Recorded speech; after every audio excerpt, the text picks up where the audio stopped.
emotional interval. So, oh yeah, so my dad had pointed them out. They were really great. And this was like 3 or 4 months later.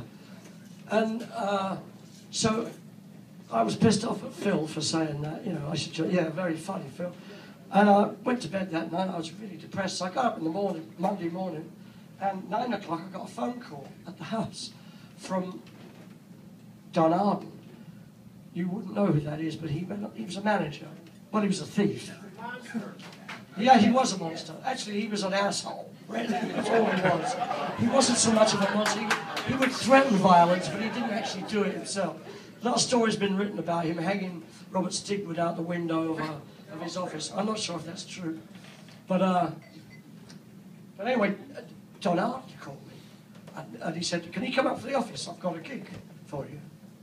Some work for you. And I didn't know if it was a session or, you know, I just sweep streets. I didn't know what it was.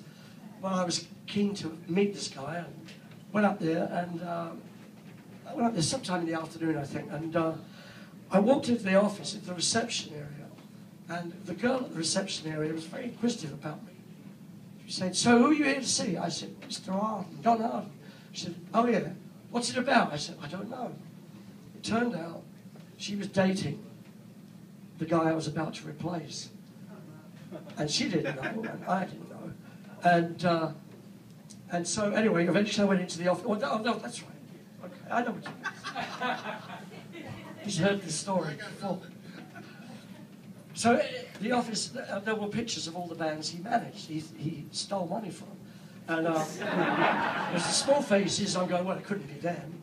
And the Animals, and Alan Price had just left the Animals. They got Dave Robery in, so I knew it couldn't be them.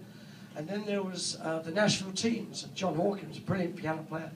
Couldn't be him, couldn't be them. And there was a band up there called the Clayton Squares. I'd never heard of them, and I've never heard of them since, actually.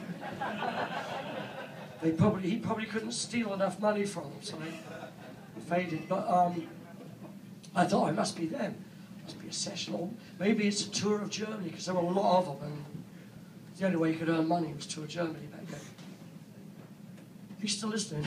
Yeah. There you go. I lost interest in myself. Anyway, so Don Arden gets me into the office, and one by one, the agent and the other people who work in the office, these other thieves, came in to look at me. They were looking me up and down, and I'm like a little geezer. Well, I was 20 years old, but I was always a little geezer.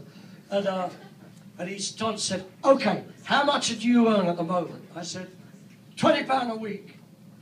I was lying. My dad earned £20 a week. That was a lot of money. It was for, you know, I remember reading somewhere that doctors earn £50 a week, mechanics earn £20 a week. You know, it's just something you learn. And I was earning £5 a week, and I thought, well, wouldn't it be great to earn that much? And he said, £20 a week? He said, you start at 30. I went, okay. Why is this move I've ever made? And I said, what is it? What band? He said, Small Faces. I went, fuck me. I think I actually said it out loud. I certainly thought it. And he said, right, now, he said, the thing is, you start off at 30. He said, if the boys really like you and it goes well, after a month, you'll be on probation, but after a month, you'll get an even split. And my mind was trying to fathom out what an even split of £40 a week was. You know, I mean, they were earning millions. They were famous. You know, they had a hit record already. And so he said, okay, now you can't tell anybody. You mustn't tell your parents. You just come back in an hour and we'll talk more. I said, okay. So I took a walk and went to a pub. You're getting a theme here about drinking. I'll be drinking later. But I went to one of my locals called The Ship in London, next to the Marquee Club. And I had a pint of beer. And then I called my dad, because I knew he'd be home by then. It's about 6 o'clock. And I called him. I said, Dad, I got a job. He said, have you? I see what you're saying. Have you? I said, yeah, but I can't tell you what it is. I said, but it's a good job. It's a great group. He said, oh, are you happy? I said, oh, yeah. He said, all right. He said, well, I said, I'm be gone for a couple of weeks. You know, I'd walked out from my house that morning, And I'd never returned. I never slept in my bed again. And I know. And I never slept in any bed again. I knew she was a good straight man. Yeah. You got the gig, he's fired.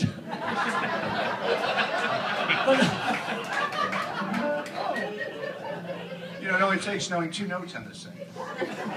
That's right, that's another story. But anyway, so I had another pint of bitter and walked back to Carnaby Street where Don Arden's office was and went to the reception, and the receptionist was gone by then, and that was why I had to come back later, I suppose, because she wasn't to know that her boyfriend was just about to be fired. Sorry. But anyway, and I waited there for a minute, and then Don invited me into the office, and then the door opened. Oh no, I've forgotten another bit, very integral part, because I'm much better over a drink, I tell you. I'm much better after a Guinness.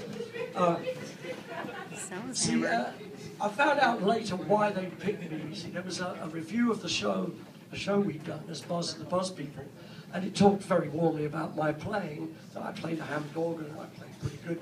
And they had a picture of me with my name, but it wasn't a picture of me, it was a picture of Buzz. He was a good-looking guy. And, yeah, wrong guy. But I suppose 2 out of 3 was okay, because when Steve walked round the door, and Kenny and Ronnie, Steve looked at me and laughed, because the previous guy, Jimmy Winston, was a little taller, and they were all my height. And they just laughed. And they thought, I suppose they thought, well, he's not good looking, but he's short, and he plays the Hammond. And Steve grabbed me and picked me up, and the 2 of them, the 2 others, grabbed me, and I found my brothers.